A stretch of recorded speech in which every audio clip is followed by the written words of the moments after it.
الرحمن الرحیم وبہ نستعین سبحانک لا علم لنا الا ما علمتنا انک انت العلیم الحکیم الحمد للہ رب العالمین والصلاة والسلام علی سید المرسلین وعلی آلہ وصحبہ اجمعین ومن تبعہم بإحسان الی یوم الدین.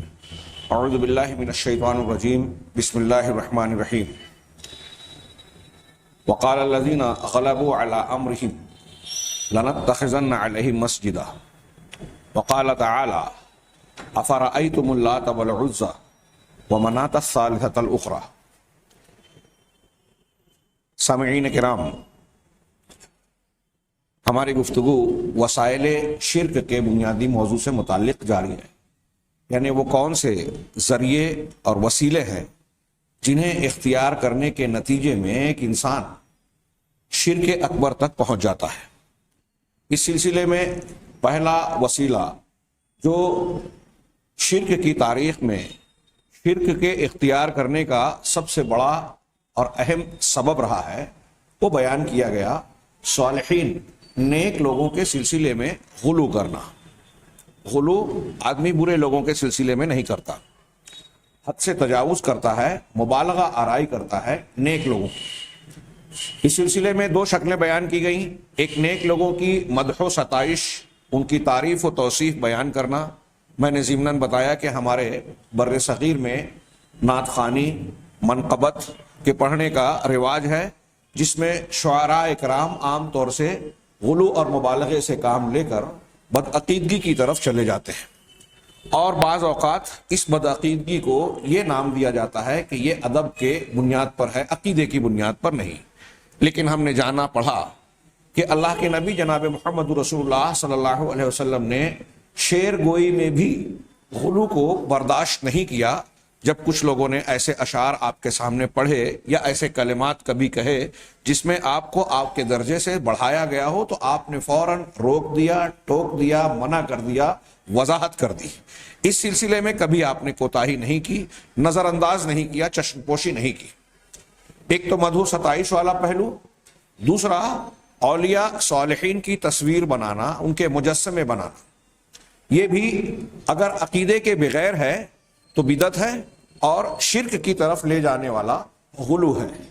تیسری شکل اسی ضمن میں بتائی کہ نیک اور صالح لوگوں کی شخصیت سے، ان کے استعمال کیے ہوئے اثاثے یا سامان سے، یا ان کے مکان، ان کی کپڑے، ان کے آثار سے تبرک حاصل کرنا. غلو کی نمبر 3 شکل بھی یہ ہے، اور انہوں نے ثانیاً کہہ کر اسے ایک دوسرا عنوان بھی دیا کہ وسائل شرک میں مبتلا کرنے کے ذرائع میں سے ایک ذریعہ ہے التبرک الممنوع. ممنوع شریعت میں جن چیزوں سے جس سے منع کیا گیا ہے وہ تبرک. تبرک کسے کہتے ہیں؟ التبرک طلب البرکہ، برکت کو طلب کرنا، برکت کا حصول، اس کا چاہنا. والبرکہ، اور برکت کا معنی کیا ہوتا ہے؟ اس کے کئی معنی ہوتے ہیں: کثرت الخیر وزیادتہ واستمرارہ. خیر کا زیادہ ہونا، خیر کا بڑھنا، بھلی چیز کا اضافہ ہونا، اس کی زیادتی اور اس کا باقی اور برقرار رہنا، استمرار. خاص طور سے جب اللہ تبارک و تعالیٰ کے لیے تبارکہ کا لفظ استعمال کیا جاتا ہے، اور یہ اللہ کے لیے کسی اور کی ذات کے لیے استعمال نہیں ہوتا، تو اس وقت معنی یہی ہوگا استمرار. بعض لوگوں نے اور بھی معنی بتائے ہیں، لیکن اس میں زیادتی کا معنی نہیں ہوگا. اللہ کی ذات بابرکت ہو، تبارک الذی بیدہ الملک، بابرکت ہے وہ ذات جس کے ہاتھوں میں ملک اور سلطنت ہے، ساری کائنات کی سلطنت. تو اللہ تعالیٰ کے بابرکت ہونے کا کیا مطلب ہے؟ کیا اللہ کی کسی خوبی اور کمال میں زیادتی ہوتی ہے؟ نہیں. کسی چیز میں زیادتی ہونے کا مطلب یہ کہ پہلے کمی تھی. اللہ تبارک و تعالیٰ کے کسی کمال میں، کسی خوبی میں کوئی کمی نہیں ہے. تو پھر اللہ کی ذات بابرکت ہے یا تبارک کا معنی کیا ہوگا؟ تو ایک معنی اہل علم نے بیان کیا کہ اللہ تبارک و تعالیٰ کی جو بھی خوبیاں ہیں، کمالات ہیں، اس کی بلندیاں ہیں، وقار اور عظمتیں ہیں، سب کے سب ہمیشہ رہنے والی اور دائمی ہیں، اور ایسا اللہ کے علاوہ کوئی نہیں ہے. آپ دیکھ رہے ہیں کہ جناب محمد رسول اللہ صلی اللہ علیہ وسلم بھی ولادت پاتے ہیں اور نشو نما پا کر آپ نے جوانی پائی، قوت اور طاقت والا مرحلہ زندگی کا۔ جوانی آنے کے بعد انسان کی جسم اور قوا اضمحلال کی طرف جاتے ہیں، کمزوری کی طرف جاتے ہیں، قوا مزمحل ہوتے ہیں بڑھاپے کی طرف۔ جوانی آئی، شباب آیا تو مضبوطی، قوت آئی، اور جیسے جیسے آگے بڑھا کمزوری آنا شروع ہوئی۔ تو تبارک ذات رسول اللہ صلی اللہ علیہ وسلم کی بھی نہیں رہ گئی۔ آپ نے خود فرمایا شیبتنی ہود و اخواتھا، کہ مجھے ہود اور اس کے ہم مضمون صورتوں نے بوڑھا کر دیا ہے، کمزور بنا دیا۔ احساس ذمہ داری نے، قیامت کے خوف نے مجھے بوڑھا بنا دیا، ہاں مجھے کمزور کر دیا۔ تو نبی کریم صلی اللہ علیہ وسلم کا جب یہ معاملہ ہے تو دوسرے مخلوقات کا جو آپ سے کم درجے کے ہیں بدرجہ اولا یہ معاملہ ہوگا، سمجھا جا سکتا ہے۔ تو بہرحال برکت کا معنی ہوتا ہے خیر کی زیادتی، بڑھوتری، اور اس کا دائمی یا مستقل طور سے قائم و برقرار رہنا۔ کہ ہم کو اگر اللہ نے کوئی نعمت دی ہے تو ہم اس نعمت کے تعلق سے یہ دعا کریں کہ اللہ اس نعمت کو جاری اور برقرار رکھ، اسے چھیننا نہیں، اس کو زائل نہ ہونے دے۔ یہ طلب البرکہ ہے، برکت اسی کو تبرک کہا جاتا ہے۔ یہ موضوع عقیدے کے باب میں بہت اہم ہے، اور خاص طور سے ہمارے ہندوستانی ماحول میں، ہندوستان اور پاکستان کے ماحول میں تو یہ اور زیادہ اہم ہوتا ہے، اور ان تمام ماحولوں میں جہاں جہاں عقیدت کی دکانیں دین کے نام پر چلائی جا رہی ہیں۔ ہاں، جیسا کہ میں نے کئی مرتبہ بیان کیا کہ آپ دیکھتے ہیں کہ اہل تصوف ہوں یا وہ سارے مکاتب فکر اور مسلک کے لوگ، جہاں توحید اپنی شفافیت کے ساتھ نہیں ہے، اللہ کی عظمت و کبریائی پر وہاں زور نہیں دیا جاتا، درسگاہوں میں، تربیتی ماحول میں، دعوت و تبلیغ میں آپ دیکھیں گے کہ ان لوگوں کی دعوت کا مرکزی نقطہ اللہ تبارک و تعالیٰ کی ذات، اس کی عظمت، اس کی توحید نہیں ہوتی، جیسے انبیاء کرام کی دعوت کا مرکزی نقطہ یہ ہوتا تھا۔ بہت اہم بات ہے، ہم سرسری نہ لیں اسے۔ یہ نقطہ نظر مزاج، دعوت کے فکر اور مزاج کو ظاہر کرتی ہے۔ یہ بات سب سے بڑی بات، ایک ہی دلیل کافی ہے کہ یہ انبیاء کی دعوت کا مزاج نہیں ہے۔ انبیاء کی دعوت کا مزاج یہ ہے کہ ہر معاملے میں اللہ تعالیٰ کی عظمت و کبریائی کو بیان کیا جائے، اس کی دعوت و تعلیم دی جائے، اللہ تبارک و تعالیٰ کے وقار اور اس کے حقوق کے سکے کو دل و دماغ میں بٹھایا جائے۔ قرآن بھی دیکھیے کہ جگہ جگہ توحید کا مضمون کہتے ہیں 1/3، بلکہ اگر اہل علم کی صراحت کو مانے تو پورا قرآن توحید یا توحید سے متعلقہ امور پر مشتمل ہے۔ یا تو توحید کا بیان ہے، اللہ کے اسماء و صفات ہیں، اس کی ربوبیت، اس کی الوہیت، اس کے اسماء و صفات، کمالات، اور جن چیزوں سے اللہ تبارک و تعالیٰ پاک ہے اس کا بیان، توحید کا اثبات ہے، توحید کی ضد شرک کا رد ہے، توحید کے ماننے والوں کا انجام ہے، توحید کی ضد اختیار کرنے والوں یعنی شرک کرنے والوں کا انجام ہے، دنیا میں انجام، آخرت میں انجام، دنیا میں کیا عذاب ہوا، آخرت میں کیا کیا عذاب ہونے والا ہے، توحید کے ماننے والوں کو دنیا میں اللہ تعالیٰ نے کس طرح مدد کی، آخرت میں کیا کرنے والا ہے، توحید کے تقاضے کیا ہے۔ جب آپ توحید مانتے ہیں تو اللہ کے ان احکامات کو ماننا چاہیے، اس حکم کی تعمیل کرنا چاہیے، نماز، روزہ، حج، زکوٰۃ، والدین کے حقوق، رشتہ داروں کے حقوق، پڑوسیوں کے حقوق اور دوسرے اخلاقیات کو اختیار کرنا چاہیے، اور دوسری چیزوں کو جو اس کی ضد ہے، جن چیزوں سے اللہ اور رسول نے منع کیا اس سے اپنے آپ کو بچانا چاہیے۔ یہ سب توحید کے تقاضے اور مکملات ہیں۔ پورا قرآن، اسی لیے اہل علم علامہ ابن قیم نے لکھا الحمدللہ رب العالمین توحید، الرحمن الرحیم توحید، مالک یوم الدین توحید، کہ الحمدللہ رب العالمین یہ توحید ہے، الرحمن الرحیم توحید ہے، مالک یوم الدین توحید ہے، پورا قرآن توحید ہے۔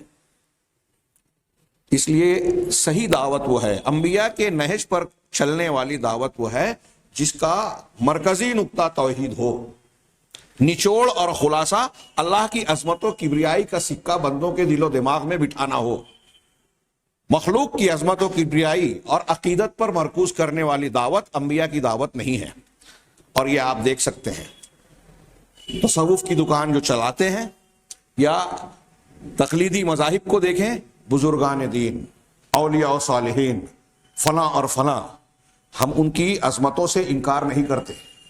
بزرگوں، انبیاء اور بڑے بڑے نیک صالحین کے اپنے مقامات ہیں، اس کو حسب موقع بیان کیا جائے، ضرورت ہے، لیکن دعوت کا مرکزی نقطہ، عبادات کا مرکزی نقطہ توحید ہو۔ اب جب اس توحید کے مرکزی نقطے سے انحراف ہوا، قبلہ اور کعبہ کو تبدیل کر دیا گیا، اللہ کی عظمت کی بجائے بزرگان، مشائخ، پیر صاحب، امام صاحب اور فلاں صاحب کی عظمت کو بیان کیا جا رہا ہے، تو اس کے لیے کچھ اور بھی باتیں متقاضی ہوئی کہ لوگوں نے ان کی عظمتوں کو ان کے سامنے جب لوگوں کو جھکانا اور ان کی عقیدت و محبت میں لوگوں کو مبتلا کر کے دکان چلانے کا آغاز کیا، تو ان سے تبرک کے عقیدے کو بھی جوڑ دیا۔ ہندوستان پاکستان میں ہم اس کے مظاہر بہت کثرت سے دیکھتے ہیں، بہت کثرت سے، اور اس کثرت سے اور عمومی ماحول کا یہ نتیجہ ہے کہ بعض صحیح عقیدے کے افراد جو ان اہل بدعت اور ممنوع تبرک کو اختیار کرنے والے ماحول اور ان کے درمیان میں رہتے ہیں، وہ لوگ بھی، ان کے درمیان رہنے والے صحیح العقیدہ لوگ بھی توجہ نہ دے کر علم نہ سے دور رہنے کی بنیاد پر ممنوع تبرک کو اختیار کر بیٹھتے ہیں، یا اس میں حرج نہیں محسوس کرتے کہ اس میں کوئی حرج نہیں ہے۔ شیخ صاحب کا، پیر صاحب کا جھوٹا پیا جائے تو اس میں ہم کو برکت ملے گی، ان کا کپڑا استعمال کیا جائے تو ہم کو اس سے جو ہے فائدہ حاصل ہوگا، اور ایسی بہت سی چیزیں جس کا تذکرہ آگے آئے گا۔ یہ جو میں نے تھوڑی سی وضاحت کی، اس موضوع کی اہمیت اور ضرورت ہمارے ماحول میں کتنی زیادہ ہے، کتنی شدید ہے۔ آپ اپنے ارد گرد میں دیکھیے، اپنے دوست و احباب کے حلقوں میں، ہاں، تصوف زدہ اس ماحول میں آپ کو نظر آئے گا کہ یہ بدعقیدگی ہمارے آس پاس بھی بہت پھیلی ہوئی ہے۔ چنانچہ تبرک کا معنی بتانے کے بعد انہوں نے تبرک کی قسمیں بیان کی۔ وَالتَّبَرُّكُ عَلَى قِسْمَيْنِ، تبرک برکت حاصل کرنے کا عمل دو طریقے کا ہوتا ہے، دو قسم پر مشتمل ہے۔ پہلا تبرک مشروع، وہ تبرک یا برکت حاصل کرنے کا عمل یا اعمال جو شریعت میں جائز ہیں، شریعت نے جن کی تعلیم دی ہے، وہ کیا ہیں؟ اختصار کے ساتھ انہوں نے بیان کیا، وَهُوَ أَن يَفْعَلَ الْمُسْلِمُ الْعِبَادَاتِ الْمَشْرُوعَةِ طلباً للثواب المترتب علیہا، اور وہ یہ ہے مشروع اور شرعی یا جائز تبرک، یہ ہے کہ ایک مسلمان شریعت میں بتائی ہوئی عبادات کو اختیار کرے، انجام دے، جس سے اس کا مقصد اس ثواب کا حصول ہو جو شریعت نے، قرآن اور حدیث نے اس عبادت کے کرنے پر بیان کیا ہے کہ یہ اگر آپ یہ عبادت کریں گے تو آپ کو یہ اجر و ثواب ملے گا۔ اس عبادت پر مرتب ہونے والے اجر و ثواب کی امید اور اس کی چاہت میں مشروع شریعت میں بتائی ہوئی عبادات کو اسی طریقے سے انجام دینا، آداب اور احکام کے ساتھ جو شریعت نے بیان کی ہے، یہ جائز اور مشروع تبرک ہے۔ وَمِن ذَلِكَ، اب یہاں مشروع عبادات کی شرطیں کہ اس میں آگے کوئی بھی عبادت یا نیک عمل اللہ کے ہاں قبول ہوتا ہے، اس کی دو بنیادی شرطیں یاد ہونی چاہیے ہر مسلم بندے کو، جو پہلے گزر چکی۔ ایک تو یہ کہ اخلاص نیت ہو، اخلاص میں ایک تو اخلاص اکبر یعنی شرک اکبر اور شرک اصغر سے پاک ہونا، شرک اکبر سے پاک ہونا داخل ہے، اور دوسرا شرک اصغر سے پاک ہونا، نیت کا صحیح ہونا، یعنی اس میں ریاکاری، دنیا طلبی، شہرت طلبی کا نہ ہونا۔ ایک نیت کا اخلاص، اور دوسری شرط ہے عمل کے قبول ہونے کے لیے، جو قرآن حدیث کی بہت ساری دلیلوں سے ثابت ہے کہ وہ عمل جناب محمد رسول اللہ صلی اللہ علیہ وسلم کی سنت اور آپ کے بتائے ہوئے طریقے کے مطابق ہو۔ بہرحال آگے ہم بڑھتے ہیں کہ شرعی طور پر عبادات کرنا ثواب کی نیت سے جو شریعت نے بتایا ہے، یہ مشروع تبرک ہے۔ وَمِن ذَلِكَ، اب اس کی کچھ مثالیں دی دو چار کہ اسی قبیل سے ہے کہ انسان قرآن کی قرأت کر کے، قرآن کی تلاوت کر کے اور قرآن کے احکامات پر عمل کر کے برکت حاصل کرنا چاہے۔ قرآن کی تلاوت کر کے، دنیا کی واحد کتاب ایسی ہے جس کی تلاوت کرنا عبادت ہے۔ اگر آپ کو نہیں بھی سمجھ رہا ہے، اس میں کوئی شک نہیں کہ قرآن پر غور و فکر کرنا، اس کے معنی اور مفہوم کو سمجھنا اپنی طاقت اور استطاعت کے مطابق، یہ قرآن کے حقوق میں سے ایک مسلمان پر عائد ہونے والا حق ہے۔ لیکن اس کا یہ مطلب بھی نہیں ہے کہ قرآن کو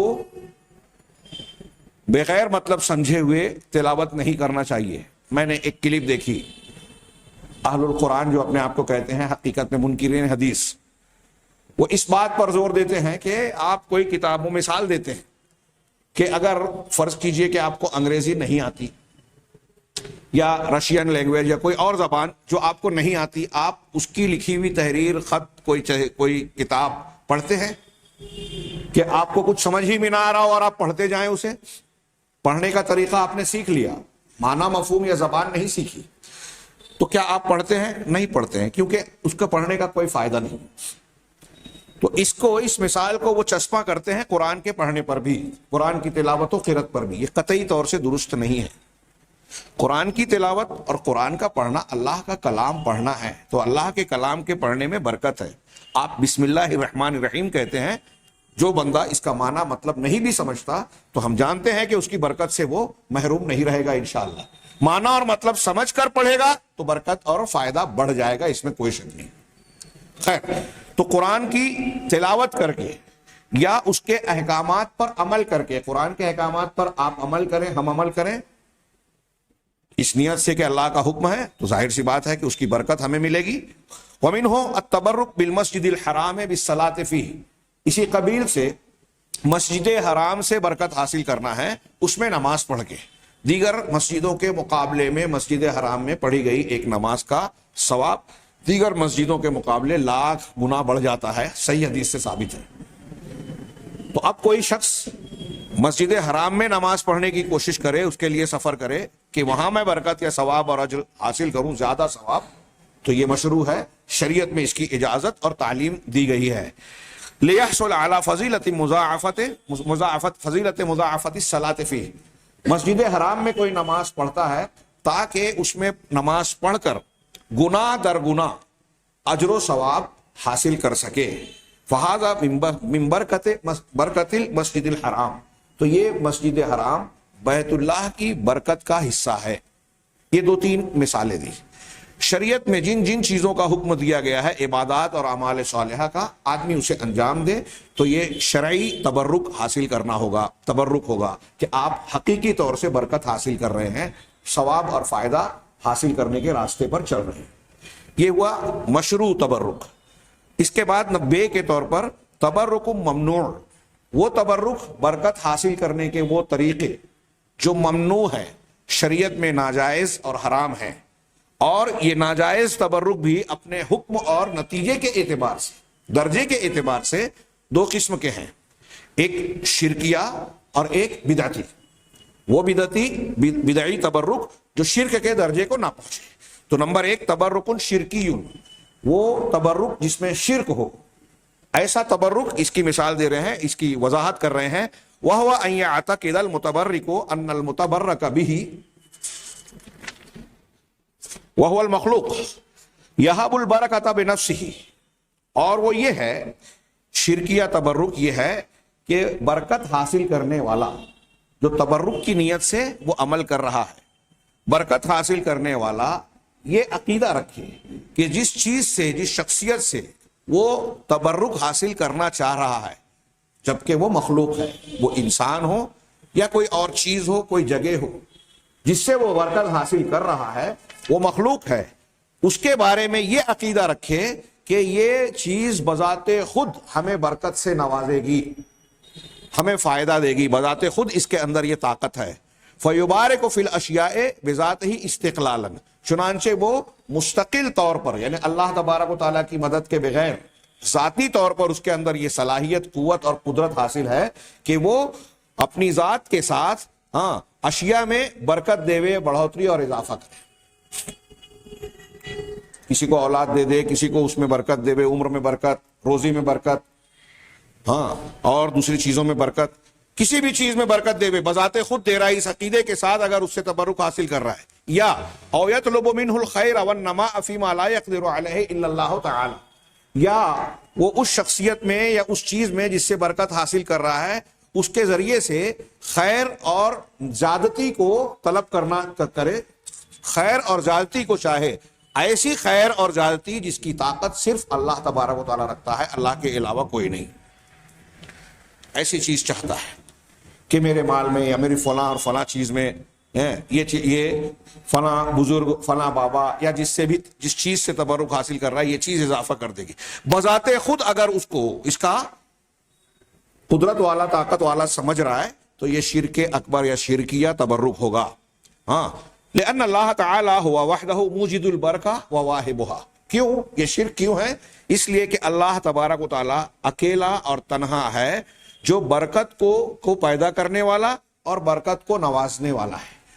ہاں، حدیث میں نبی صلی اللہ علیہ وسلم سے روایت ہے کہ آپ نے فرمایا البرکت من اللہ، برکت اللہ کی جانب سے ہوتی ہے۔ یہ الفاظ بخاری میں حضرت عبداللہ ابن مسعود اور حضرت جابر بن عبداللہ دونوں سے مرفوعاً اللہ کے نبی صلی اللہ علیہ وسلم سے مروی ہے۔ صحیح مسلم میں بھی یہ حدیث ہے لیکن اس میں الفاظ الگ ہیں، بالکل صاف حدیث ہے۔ اللہ کے رسول صلی اللہ علیہ وسلم کا فرمان ہے کہ جتنے لوگ تصوف سے جڑے ہوئے شخصیات اور بزرگوں سے تبرک حاصل کرنے والے، ان کے جھوٹے سے، ان کے کپڑے سے، ان کے آثار سے، ان کے مدرسے سے، ان کے گھر سے، ان کے پیر کی جوتیوں سے تبرک جو حاصل کرنے کے عقیدے رکھتے ہیں اس قسم کی، وہ غور کریں کہ اللہ کے رسول آپ ایمان رکھتے ہیں یا نہیں نبی کریم صلی اللہ علیہ وسلم پر، اور آپ کے فرمان کو صحیح مانتے ہیں یا نہیں۔ آپ کہہ رہے ہیں کہ برکت تو صرف اللہ کے پاس سے ہوتی ہے، ہاں، فطلبها من غیرہ او اعتقادہ ان غیرہ یہبها بذاتہ شرک۔ جب عقیدہ قرآن حدیث سے یہ ثابت ہے کہ برکت کو دینے والا پیدا کرنے والا صرف اور صرف اللہ ہے، تو یہ عقیدہ رکھنا کہ کوئی اور برکت دے سکتا ہے، کسی اور سے تبرک حاصل کیا جا سکتا ہے، تبرک کیا جا سکتا ہے، یہ شرک ہے، کھلا ہوا شرک ہے۔ اچھی طرح دماغ میں بٹھائے، میں نے تمہیداً کہا کہ ہمارے ماحول میں بہت عام چیز ہے یہ۔ آگے یہ شرکیہ تبرک کی تعریف کی، وضاحت کی۔ نمبر 2، تبرک بدعی، وہ تبرک برکت حاصل کرنے کے وہ طریقے اور اعمال جو بدعتی ہیں، یعنی شرک کے درجے کو نہیں پہنچے ہیں، تو جب بدعتی ہیں تو وہ شرک اصغر ہیں۔ کہا وَهُوَ التَّبَرُّكُ بِمَا لَمْ يَرِدْ دَلِيلٌ شَرْعِيٌّ عَلَى جَوَازِ التَّبَرُّكِ بِهِ۔ یہ تبرک، بدعی تبرک وہ ہے جو اس طرح سے ایسے اعمال پر مشتمل ہو، طریقوں پر جس کے جائز ہونے پر شریعت کی کوئی دلیل موجود نہیں ہے۔ اب یہ بدعی شرک سے کم درجے کا کس بنیاد پر ہو رہا ہے؟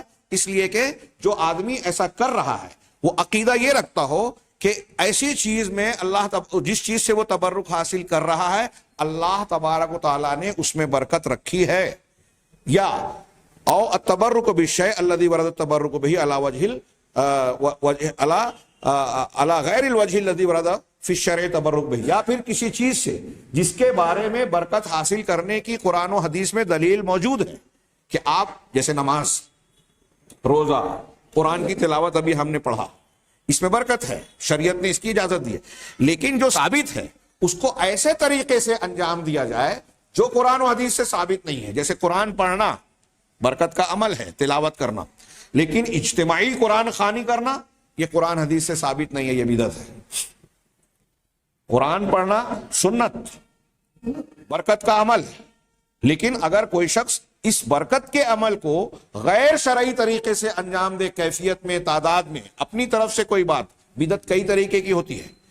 کوئی ایسا عمل جو دین میں نہیں ہے، ہم عام طور سے اس کی تعریف میں کیا جانتے ہیں کہ وہ عمل جو قرآن و حدیث میں نہیں ہے، نیا عمل کیا جائے، یہ بدعت ہے۔ ایک تو بدعت یہ ہے، یقیناً ہے، ایسا عمل جو شریعت میں ہے لیکن اس کی تعداد جو شریعت میں متعین نہیں ہے آپ نے متعین کر لی، جو شریعت نے متعین نہیں کی ہے آپ نے متعین کر لی، بدعت۔ اسی لیے بعض علماء، علامہ البانی وغیرہ، شیخ ابن باز کہتے ہیں نا کہ اگر کوئی شخص 20 رکعت تراویح، 8 سنت ہے، 20 نفل سمجھ کر پڑھ لے تو کوئی حرج نہیں۔ تو علامہ البانی ان کی اس بات پر تعاقب کرتے ہیں، ان پر اعتراض کیا کہ نہیں، آپ کی یہ بات درست نہیں ہے۔ کیوں؟ اگر آپ نفل سمجھ کر پڑھ رہے ہیں تو آپ متعین کرنے والے کون؟ 8 سنت ہے، آپ نے مان لیا، اب سنت سے اضافہ جب آپ کر رہے ہیں تو اس کی کوئی تعین آپ نہیں کر سکتے، یہ آپ کو حق نہیں ہے، کسی عالم کو حق نہیں ہے۔ جو شریعت نے متعین نہیں کیا آپ کیسے کر سکتے؟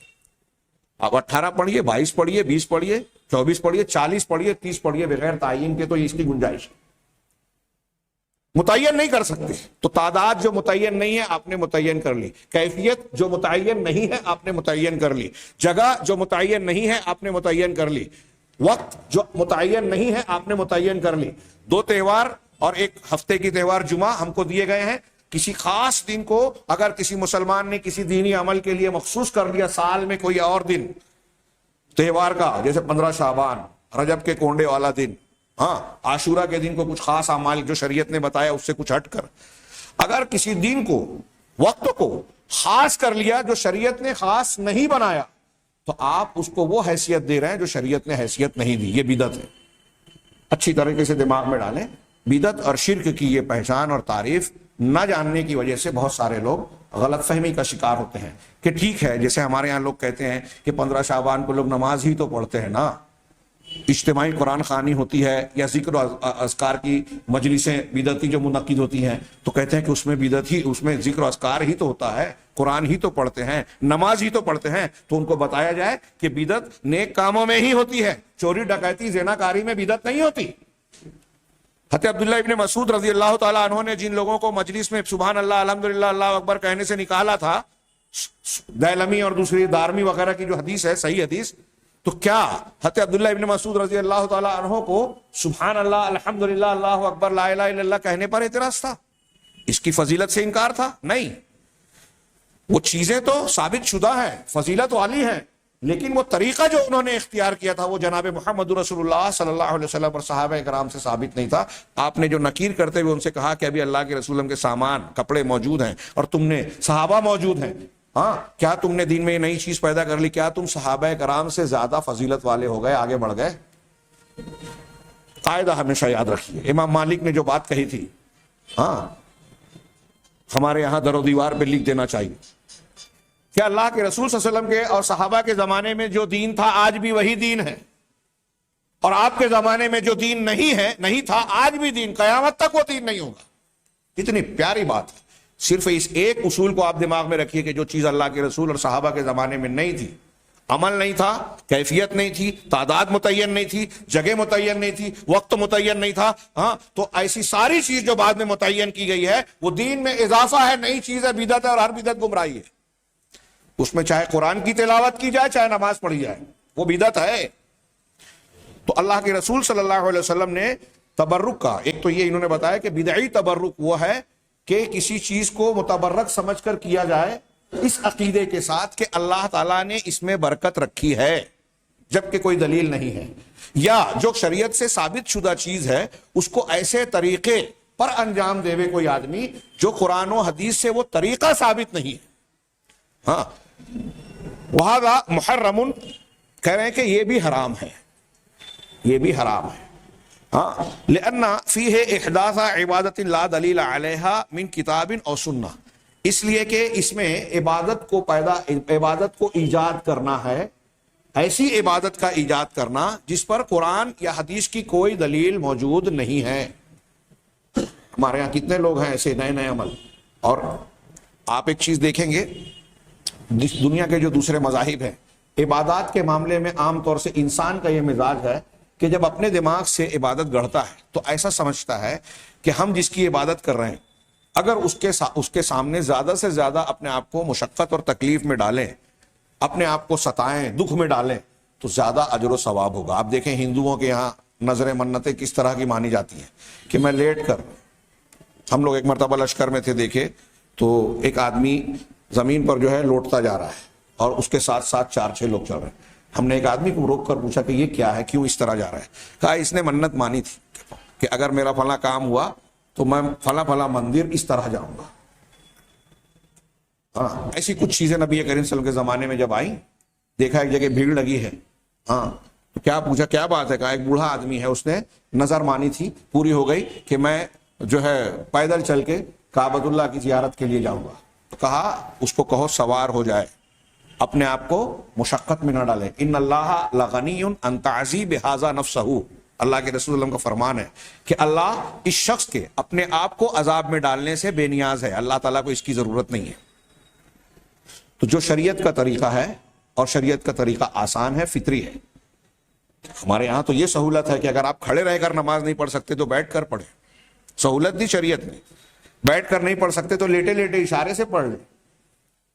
جو آپ کے دائرہ قدرت میں ہے اس کا آپ کو مکلف بنایا گیا, اس سے بڑھ کر نہیں. لا یکلف اللہ نفسا الا وسعہا.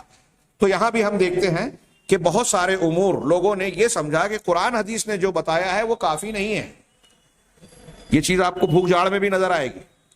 آپ یہ بتائیں کہ معوذتین سے جادو کا علاج ہو جاتا ہے, آیت الکرسی پڑھ لے تو شیطان قریب نہیں آتا. سورہ فاتحہ میں ہر بیماری کا علاج ہے. ہاں آمن الرسول اگر کسی نے کسی رات میں پڑھ لیا تو اللہ تبارک و تعالیٰ اس کے لیے کافی ہو جاتا ہے. یہ 2 آیتیں اس کے لیے کفایت کر جاتی ہیں. اللہ کے رسول صلی اللہ علیہ وسلم کا فرمان ہے. لیکن رسول کی بتائی ہوئی بات ہم کو ہضم نہیں ہوتی یا اس میں کچھ کمی محسوس ہوتی ہے. ہم پیر صاحب کے پاس اور فلاں کے پاس جاتے ہیں تو وہ اپنے آزمودہ تجربے کے نسخوں کو بتاتے ہیں. ہاں قرآنی اعمال بازار میں مل رہی ہیں کہ مولوی صاحب نے اپنے تجربے سے یہ چیز بیان کی ہے.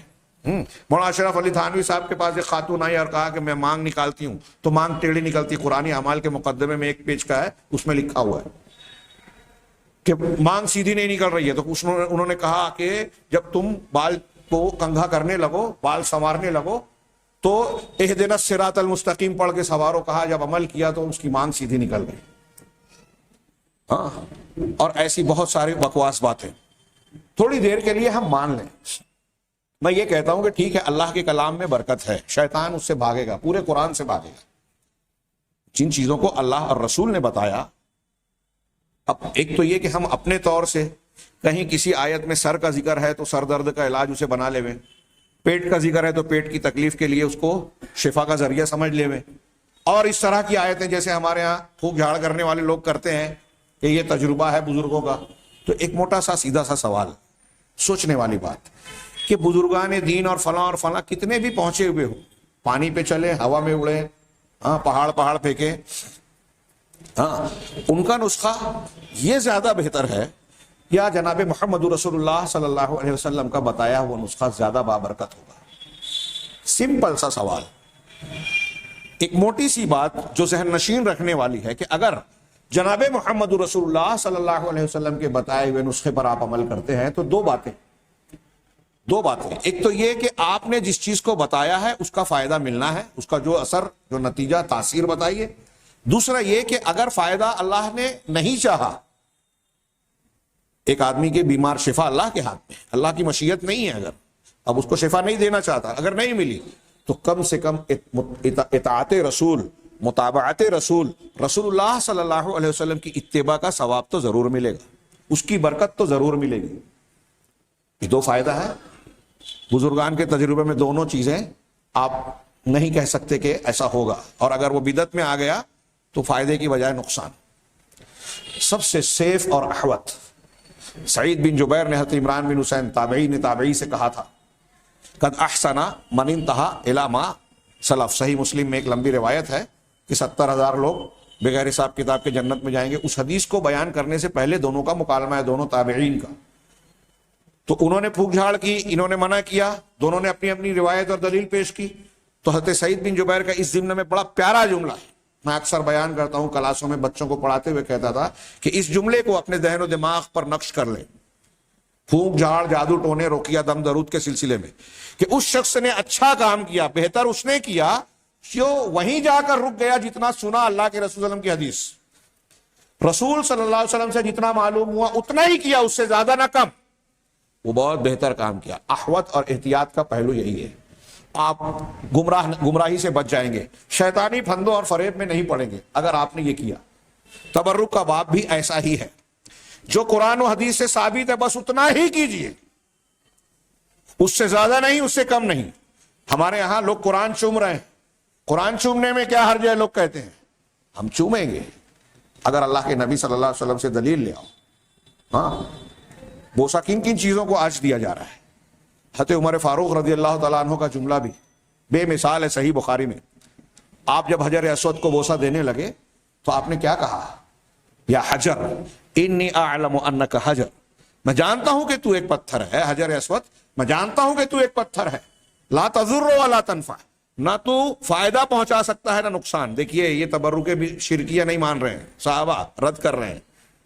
اگر کسی چیز کو بذات خود آپ نے مستقلاً اللہ کے سوا کسی اور چیز کو برکت کے حصول کا ذریعہ سمجھا تو کہ وہ اپنے اندر یہ طاقت رکھتا ہے کہ نفع پہنچا سکتا ہے, نقصان, تو یہ شرک اکبر ہوگا.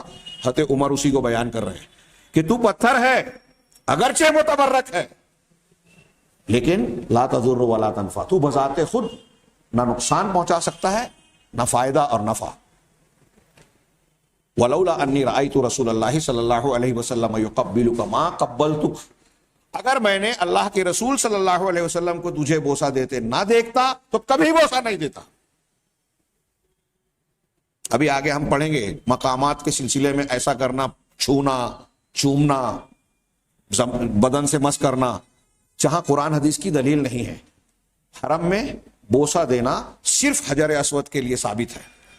آپ دیکھیے ہندوستان پاکستان کے لوگ جب جاتے ہیں اور دوسرے بھی مقامات کے اہل تصوف اہل تقلید، تو کوئی رکن یمانی کو بھی بوسہ دے رہا ہے، چھونے کا تو ہے ذکر ہے. ہاں، کوئی مقام ابراہیم کی چیزوں کو چھونے کی کوشش کرتا ہے، مس کرنے کی، کہ اس سے ہم کو برکت ملے گی. اور ایسی چیزوں کا جس کا ثبوت نہیں ہے، ملتزم وغیرہ کو سے چمٹنے کا ثبوت موجود ہے. جن چیزوں کا جو ثبوت ہے ٹھیک ہے، بوسہ دینا صرف حجر اسود کو ہے. ہاں، کسی شخصیت کو، کسی انسان کو بوسہ دینے کا کوئی ذکر آگے آ رہا ہے، ہم دیکھیں گے کہ یہ کہہ رہے ہیں کہ یہ بھی حرام ہے، بدعی تبرک، اس لیے کہ اس میں ایسی عبادت کا ایجاد کرنا ہے جس پر قرآن سے اور نہ ہی سنت سے کوئی دلیل ہے. وَلِأَنَّهُ جَعَلُوا مَا لَيْسَ بِسَبَبٍ سَبَبًا، اور کیوں یہ حرام ہے؟ یہ اس میں ایک ایسی چیز کو سبب بنانا ہے جس کو شریعت نے سبب نہیں بنایا. ایک قاعدہ یاد رکھیے، ہاں، یہ قاعدہ کہ جس چیز کو کسی شریعت نے سبب بنایا ہے اس کو اختیار کرنا مشروع ہے. جیسے مثال کے طور پہ ہم بیمار پڑے تو دوا دارو کرنا، ڈاکٹر سے، حکیم سے، کسی سے رجوع کر کے دوا علاج کروانا، یہ وہ سبب ہے جس کو شریعت نے حکم دیا ہے. ہاں، اللہ تعالیٰ نے ہر بیماری کے ساتھ علاج بھی اتارا ہے، دوا بھی اتاری ہے، جو حدیث ہے فتداو، ابن ماجہ، مسند احمد وغیرہ کی روایت میں غالباً ہے کہ تم دوا علاج کرو. اور مسلم شریف کی بھی حدیث ہے کہ جب دوا بیماری کے موافق ہوتی ہے تو اللہ کے حکم سے شفا ملتی ہے. اس سے پتہ چلا کہ دوا علاج کرانا مشروع ہے. اسی طریقے سے قرآن حدیث سے موافق صحیح عقیدے پر مشتمل، اللہ سے استعانت اور طلب پر مشتمل دعا کر کے دم کرنا، یہ بھی قرآن حدیث سے ثابت ہے. لیکن اب کوئی ایسا علاج کرے، ٹوٹکا کرے کہ اگر آپ کی ریڑھ کی ہڈی میں درد ہے تو آپ پیر کے ایسے آدمی سے جو پیدائش میں الٹا پیدا ہوا تھا اس سے لات ماریں گے تو اس کی ریڑھ کی ہڈی کی چمک نکل جائے گی. 20 سے لے کر الٹی گنتی کر لیں میں، ہاں، 20 19 18 17 16 بغیر سانس چھوڑے ہوئے 1 تک پڑھ لیں تو اچھا ہو جائے گا. ہاں، فلاں فلاں ایسا کا جو نہ قرآن و حدیث سے ثابت ہے، نہ طب اور سائنسی یا فطری اصولوں کی بنیاد پر جس کا تذکرہ ہوتا ہے یا ثابت ہوتا ہے. ایسی چیز ظاہر سی بات ہے کہ اس چیز کے حاصل کرنے کا حقیقی سبب نہیں ہے. تو جو سبب نہیں ہے اس کو سبب ماننا یہ شرک اصغر ہے. سبب ماننا، اگر بذات خود اس کے اندر طاقت مانی تو شرک اکبر ہے. بہت اچھی طرح دماغ میں رکھیں. جیسے ستارے سے بارش نہیں ہوتی، یہ سبب قرآن و حدیث نے بتایا کہ بارش برسانے کا سبب ستارہ نہیں ہے. اب اگر کسی نے بارش کو یہ مانا کہ ستارے کی وجہ سے، نچھتر کی وجہ سے بارش ہو رہی ہے، تو وہ شرک اصغر ہے، کفر اصغر ہے. جیسا کہ حدیبیہ کے فجر کے بعد اللہ کے رسول نے تقریر میں بیان کیا، بخاری مسلم کی حدیث آپ سن چکے ہیں، جس نے کہا کہ فلاں فلاں ستارے سے ہم کو بارش ملی، اس نے اللہ کا انکار کیا، ستارے پر ایمان لایا. یہ حدیث آپ جانتے ہیں. اور اگر کسی نے یہ مانا کہ ستارے کے اندر یہ طاقت ہے کہ وہ بارش برسائے تو یہ شرک اکبر ہوگا، جیسا کہ ہم تبرک کے باب میں پڑھ رہے ہیں. تو آگے یہ کہہ رہے ہیں کہ اس لیے کہ اس میں کہ ایسی چیز کو سبب ماننا ہے، بنانا ہے جو سبب ہے نہیں. ہاں، فہو من الشرک الاصغر، لہذا یہ شرک اصغر ہے. اگر آدمی یہ بھی عقیدہ رکھ رہا ہے کہ یہ تعویذ، یہ ستارہ، یہ کڑا، یہ گنڈا، یہ ہم کو فائدہ دے گا، نقصان سے بچائے گا، بیماری سے دفاع کرے گا، محفوظ رکھے گا، شیطان اور آصف کے شر سے محفوظ رکھے گا، قرآن حدیث نے اس تعویذ گنڈے کڑے کو سبب نہیں بتایا تو اس کو سبب ماننا شرک اصغر ہے. بذات خود فائدہ مند اور نقصان دہ ماننا شرک اکبر ہے. ہاں، تو ایسے ہی تبرک کا معاملہ ہے. ہاں، وَلِأَنَّهُ يُؤَدِّي إِلَى الْوُقُوعِ فِي الشِّرْكِ، یہ اس لیے بھی حرام ہے کہ یہ شرک اکبر تک پہنچانے کا سبب اور ذریعہ ہے. شرک اکبر تک پہنچانے کا وسیلہ ہے، ذریعہ ہے، سبب ہے. وَالتَّبَرُّكُ الْبِدْعِي يَنْقَسِمُ إِلَى 3 أَنْوَاعٍ، کہہ رہے ہیں بدعتی تبرک، بدعت والا تبرک جو ہے، میں سرسری طور سے اس کا تذکرہ کر دیتا ہوں، وقت نہیں بچا. ہاں، کہ اب یہ بدعت کا جو تبرک ہے اس میں ایک حکم کے اعتبار سے ایک شرکیہ ہے، ایک بدعت کا. اور بدعت والا جو ہے اس کی کئی قسمیں ہیں. اس میں پہلی قسم کا تذکرہ آج کے درس میں ہم کر دیں کہ التبرک الممنوع بالاولیاء والصالحین، اولیاء اور صالحین سے تبرک یا برکت کے حصول کا عقیدہ یا عمل اختیار کرنا. کہہ رہے ہیں وردت ادلۃ کثیرہ، بہت ساری دلیلیں اس باب میں آئی ہیں کہ نبی صلی اللہ علیہ وسلم کی جسم مبارک سے اور آپ کے آثار سے برکت کو حاصل کرنا جائز ہے. شریعت کے ایسی بہت سی دلیلیں ہیں، جیسے آپ کا بال جس کو منہ مبارک کہتے ہیں، ہاں آپ کا عرق یعنی آپ کا پسینہ. حضرت ام سلیم آپ کے پسینے کو ایک مرتبہ سوئے ہوئے تھے، ایک شیشی میں بھر رہی تھی، آپ بیدار ہو گئے، پوچھا یہ کیا کر رہی ہو؟ کہا اللہ کے رسول صلی اللہ علیہ وسلم آپ کا پسینہ جسے ہم خوشبو میں ڈالتے ہیں، آپ کے پسینے سے ایک خاص قسم کی بہترین خوشبو آتی تھی، آپ کی خصوصیات میں سے. ہاں وثیابہ، اور اللہ کے رسول کے کپڑے. ایک صحابی نے آپ کو ایک چادر تحفے میں دی، یمنی تحفے میں دی گئی، آپ نے اس کو زیب تن فرمایا. ایک صحابی نے مانگ لیا، بخاری کی روایت میں ہے، آپ اندر چلے گئے کیونکہ آپ سے کوئی چیز مانگی جاتی تو آپ انکار نہیں کرتے. صحابہ ناراض ہوئے اور کہا کہ تم جانتے ہو کہ نبی کریم صلی اللہ علیہ وسلم کو یہ چادر پسند تھی اور اس وقت آپ کو اس کی ضرورت تھی، اس لیے آپ پہنے ہوئے تھے، زیب تن فرمائے ہوئی تھی، اور تم نے مانگ لیا جبکہ تم جانتے ہو کہ آپ انکار نہیں کرتے مانگنے پر.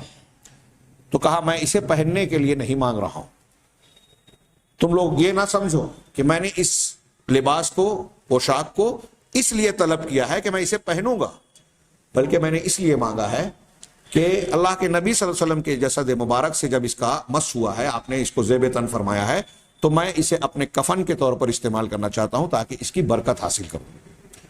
ایسی اور بھی بہت سی روایتیں ہیں کہ آپ کے آثار آپ کے جسد مبارک سے برکت حاصل. حدیبیہ کے مقام پر جو لوگ مشرکین کی طرف سے، کیا نام ہے، عروہ بن مسعود، میں نام بھول رہا ہوں، جو مشرکین کی طرف سے اس وقت آئے تھے، بعد میں وہ بھی مسلمان ہوئے، انہوں نے جو اللہ کے رسول صلی اللہ علیہ وسلم کو دیکھا تھا اور صحابہ کا تعلق کہ آپ لعاب بھی نکالتے تو لوگ اپنے ہاتھوں پر لیتے اور جسم پر مل لیتے، آپ وضو کرتے تو پانی زمین پر گرنے کی بجائے صحابہ کے ہاتھ پر گرتا.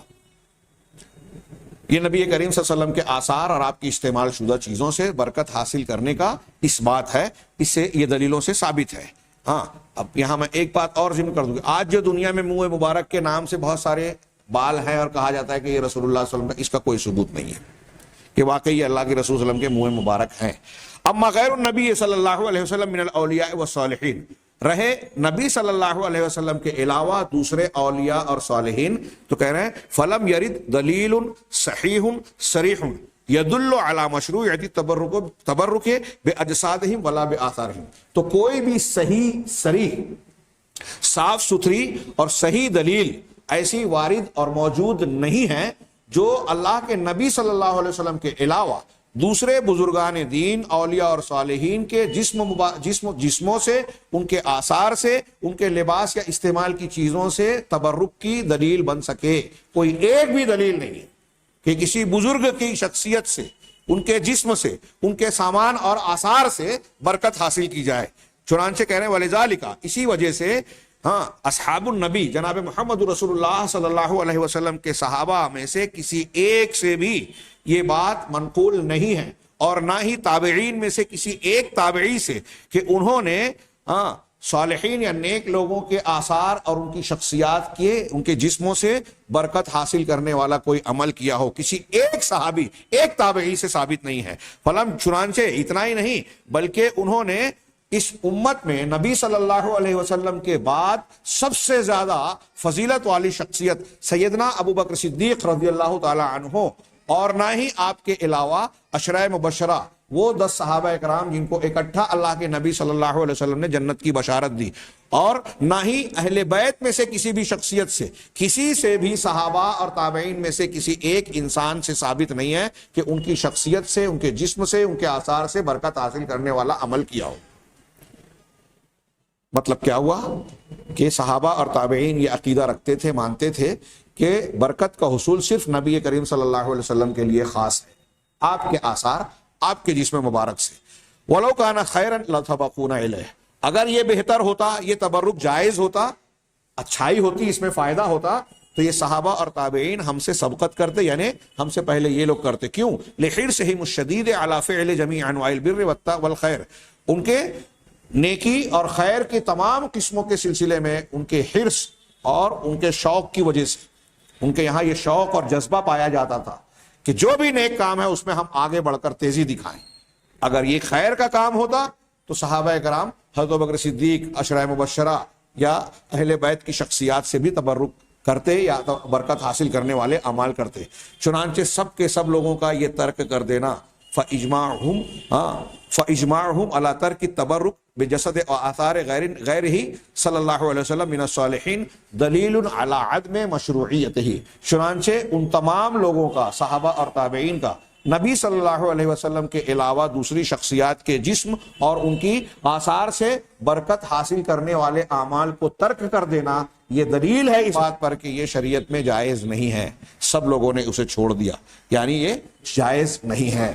ومن مظاہر التبرک بالصالحین، اس بحث کے آخر میں انہوں نے تین نمبر 1، نمبر 2، نمبر 3 کر کے کہا کہ نیک لوگوں سے برکت حاصل کرنے والا تبرک کے مظاہر میں سے یہ چند چیزیں ہیں. نمبر 1 التمسح بہم ولبس ثیابہم او الشرب بعد شربہم طلبا للبرکہ، کہ ان کو چھونا، مس کرنا یا ان کے کپڑوں کو زیب تن کرنا، پہننا، کہ یہ بزرگ کا کپڑا ہے تو میں بھی پہنوں گا، میں اپنے بدن سے چھواؤں گا، مس کروں گا. یا ان کے پینے کے بعد پانی ہو یا کوئی اور مشروب ہو، دودھ ہو، شربت ہو یا کوئی اور چیز ہو، ان کے پینے کے بعد ان کے بقیہ حصے کو پینا برکت کے حصول کے لیے، برکت کی طلب میں. یہ ناجائز تبرک کی مثال دے رہے ہیں. آج دیکھیے ہمارے ہندوستان پاکستان میں یہ کتنا عام ہے کہ شیخ صاحب، ہمارے اتنے بڑے مولانا بزرگ، ہمارے استاذ، ہمارے پیر، ہاں، ان کے بیٹھنے کی جگہ پر ہم بیٹھیں، ان کے گھر کو جو ہے بابرکت، ان کے گھر میں جاتے ہیں تو لوگ کہتے ہیں سکون زیادہ محسوس ہوتا ہے. ہاں، جب آپ ایسا ذہن و دماغ میں بسا کر رکھے ہیں تو شیطان یہ احساس دلائے گا، کیونکہ آپ بدعت کر رہے ہیں. ان کے لباس پہننا، ان کے بچے ہوئے پانی کو پینا، ان کے بچے ہوئے کھانے کو کھانا، اس کو فائدے مند سمجھا جاتا ہے. یہ ایک شکل. نمبر 2 تقبیل و قبورہم، ان کی قبروں کو بوسہ دینا، والتمسح بہا، اور اس کو چھونا، واخذ ترابہا طلبا للبرکہ، اور اس کی مٹی کو لے لینا برکت کے حصول کے لیے. یہ سب چیزیں ناجائز تبرکات میں سے ہیں. آپ کتابیں اٹھائیے، ہاں، دیوبندی اور بریلوی حضرات کے جو جھگڑے ہیں، آپ وہ کتاب پڑھیے، زلزلہ، ہاں، بریلویوں کی طرف سے لکھی گئی دیوبندیوں کے خلاف، کہ جن چیزوں کو آپ ہمارے یہاں بتاتے ہیں کہ خرافات ہیں، شرک ہیں، بدعت ہیں، ہاں، ویسی چیزیں تو آپ کی کتابوں میں بھی ہیں. انہوں نے ان کی کتابوں کے حوالے سے بیان کیا کہ دیکھیے آپ کے یہاں یہ ہوتا ہے. تو اب اس میں کیا کیا بیان کیا کہ نانوتا میں ایک مرتبہ وبا پھیلی، بہت لوگ پریشان ہو گئے، تو پھر مجبور ہو کر وہاں کے قاسم نانوتوی صاحب کی قبر سے مٹی لی اور اس کو جو ہے استعمال کیا، باندھا، لگایا، جو بھی کیا، ہاں، تو اس سے شفا مل گئی. پھر یہ بات مشہور ہوتی گئی، لوگ مٹی لے کے آتے گئے. اب گھر والے جو ہے پریشان کہ قبر کی مٹی ختم ہو رہی ہے، تو آ کے روز ان کو قبر پھر سے بھرنا پڑ رہی ہے. جو لوگ لے جاتے تھے وہ مٹی نہیں ڈال رہے ہیں، اتنی زحمت نہیں کر رہے ہیں. روز یہ سلسلہ جاری رہا. جب کافی بڑھ گیا تو گھر والوں نے قبر پہ آ کے ایک دن کہہ دیا کہ اب اگر کوئی اچھا ہوگا اور یہاں سے مٹی جائے گی تو ہم دوبارہ قبر اب نہیں بھریں گے. تو اس دن سے لوگوں کو شفا ملنا بند ہو گئی. یہ سلسلہ منقطع ہو گیا، خیر کا سلسلہ انہوں نے بند کروا دیا. ہاں، ہمارے یہاں مشہور ہے کہ دیوبند میں جس انار کے درخت کے نیچے مولانا قاسم نانوتوی صاحب نے درس شروع کیا تھا، آج اگر وہاں کسی کی نماز جنازہ پڑھ لی جائے تو اس کی بخشش ہو جاتی ہے. دیوبند کے ایک ان لوگوں سے سنا ہے، بیان کرتے ہیں کہ ایک کنویں کا پانی جو ہے وہ زمزم کے پانی سے جو اندرونی کنیکشن ہے اس کا، برکت کا، اور نہ جانے کیا کیا اس قسم کی بات ہے. بریلویوں کا میں مثال نہیں دوں، وہ تو مشہور ہیں، ایسی بہت ساری چیزیں. پیر صاحب کا جھوٹا پینا ہمارے یہاں کامن ہے، عام ہے. پھر ان کے ہاتھ کو، چہرے کو بوسہ دینا. ابھی ایسی ایسی کلپس آ رہی ہیں جسے دیکھ کر مجھے سوچنا، آپ بھی سوچیں گے کہ کوئی مسلمان اسلام کو جاننے والا ایسی حرکتیں کر سکتا ہے کیا؟ بھیڑ بھاڑ ہے، قبر کا منظر ہے، مجاور کے پاس جا رہے ہیں جوان لڑکیاں، ہاں، اجنبی خواتین، اس پہ جا رہے ہیں، پیر صاحب جو اس کو ہاتھ ملا رہے ہیں، اس کی پیٹھ پر ہاتھ پھیر رہے ہیں، گلے مل رہے ہیں. ابھی تو ایک لیڈی پیر صاحب کی کلپ آئی کہ آدمی کو برکت کیسے دے رہی ہیں، وہ گلے لگ کر. کیا خرافات ہے، بےہودگی ہے، اسلام کے چہرے کو بگاڑنے والی باتیں ہیں، مذاق بنایا ہے، بدعقیدگی کو انتہائی بری طرح پھیلا رکھا ہے. شک ہسائی ہوتی ہے اس کی. ہمارے یہاں مالیگاؤں میں ایک شخص کو سڑے گلے کو لوگوں نے بنا لیا، جوان لڑکیوں کو لے جا کے سر عام جو ہے اس کے پیر پر بٹھا دیا جاتا تھا، غیر مسلم دیکھ کر ہنستے تھے. یہ صرف بدعقیدگی نہیں ہے بلکہ اسلام کے چہرے کو بگاڑنے کا انتہائی سنگین جرم ہے۔ ایسی کتنی چیزیں آج ہمارے یہاں عام ہیں، جہالت کی انتہا ہے اور علماء کرام خاموش، کیونکہ اس سے ان کی دکانیں چل رہی ہیں۔ ناجائز ہے، یہ حق ہے ہمارا کہ ہم اسے بیان کریں، سمجھیں۔ ہاں، اللہ کے نبی صلی اللہ علیہ وسلم جو ہے کسی اجنبی عورت کو بیعت کرنے کے لیے ہاتھ نہیں ملاتے تھے، جبکہ صحابہ کرام مردوں کا ہاتھ ملا کر بیعت لیتے تھے۔ نبی پاک صلی اللہ علیہ وسلم خواتین کو مس نہیں کر رہے ہیں، اور آج کے یہ الٹے سیدھے پیر جو نہ نماز کے نہ روزے کے، ہاں، جو دین اور ایمان کے ساتھ پیسے بھی ٹھگ رہے ہیں، ان کے ہاں یہ عام بات ہے، کلپ بنتی ہے۔ ایک شوہر، ایک باپ اپنی بیٹی اور بیوی کو لے جا کر اس کے حوالے کرتا ہے کہ برکت کا حصول ہوگا، برکت کا القاء کریں گے اس کے اندر۔ شرم آتی ہے ان باتوں کو بیان کرتے ہوئے جو چیزیں رائج، اور اس بنیاد پر زنا، بدکاری، فسق و فجور کا ایک گورکھ دھندا جاری ہے تبرک کے نام پر۔ اس عقیدے کی اصلاح بہت ضروری ہے، جس نے ہمارے دین و ایمان کو تباہ کر رکھا ہے، عقیدے کو بگاڑ کر رکھا ہے، ہمارے مال و متا بھی جاتا ہے، ایمان بھی جاتا ہے، اور نتیجے میں اللہ تبارک و تعالیٰ کی حقیقی برکت سے، غلط طریقے سے برکت کا حصول حقیقی برکت سے ہم کو محروم کرتا ہے۔ اللہ کا عذاب اور ناراضگی جب ہو گئی، شریعت کی مخالفت ہوگی، تو برکت کہاں رہی؟ برکت آنے کے لیے شریعت کی مطابقت، اللہ اور رسول صلی اللہ علیہ وسلم کے احکامات کی پابندی ضروری ہے۔ تو دوسرے نمبر پر انہوں نے کہا کہ ان کی قبروں کو بوسہ دینا، اس کو چھونا، مس کرنا، اس کی مٹی کو برکت کے حصول کے لیے اٹھانا، لگانا، باندھنا، جو بھی کیا جائے۔ وقد حقا جمع من اہل علم، اہل علم کی ایک جماعت نے، ایک گروہ نے نقل کیا ہے کہ علماء کا اس بات پر اجماع ہے، علماء اسلام کا اس بات پر اتفاق ہے کہ یہ جتنی بھی قسمیں ہیں برکت کے حصول کی، تبرک کی، یہ سب کے سب ممنوع ہیں۔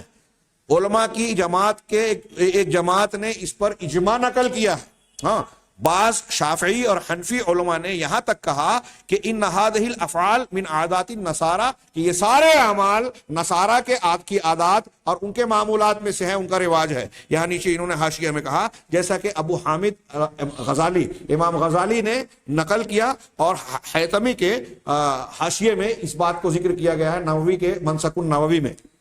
ایک حنفی اور ایک کیا نام ہے شافعی عالم کا گویا حوالہ دیا انہوں نے کہ ان لوگوں نے نقل کیا ہے کہ یہ حرام ہے، ممنوع ہے۔ پھر کون سی شریعت آپ مان رہے ہیں؟ حنفی اور شافعی مسلک کے اعتبار سے بھی یہ جائز نہیں۔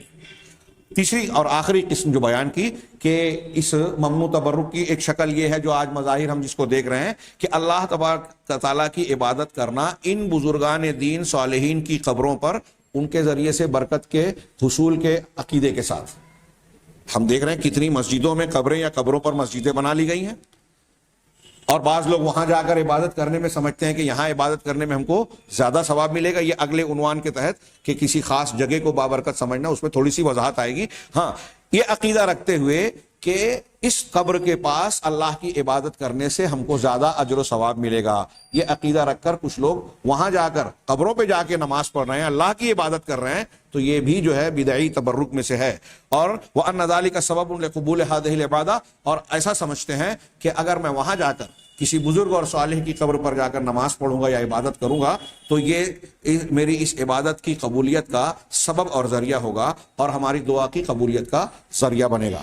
یہ ممنوع تبرک کی، اولیاء اور صالحین سے برکت حاصل کرنے کی بدعی اور ناجائز حرام تبرک کی شکلوں میں سے چند شکلوں کا تذکرہ کیا ہے۔ اگلا جو عنوان ہوگا کہ کچھ خاص زمانوں، وقت اور کچھ خاص مقامات، جگہیں، ہاں، اور کچھ خاص چیزوں کو برکت کے حصول کا ذریعہ سمجھ لینا جس کی قرآن و حدیث میں دلیل نہیں ہے، اس میں شامل ہے۔ وہ انشاءاللہ آئندہ درس میں ہم لوگ اس کو جانیں گے۔ اللہ تعالیٰ سے دعا ہے کہ وہ ہمیں صحیح دین کو سمجھنے، اس پر عمل کرنے کی توفیق عطا فرمائے، اور اس کی برکت سے دنیا اور آخرت میں ہر قسم کے فتنے، عذاب سے محفوظ رکھے۔ وآخر دعوانا ان الحمد للہ رب العالمین، والصلاۃ والسلام علی سیدنا محمد۔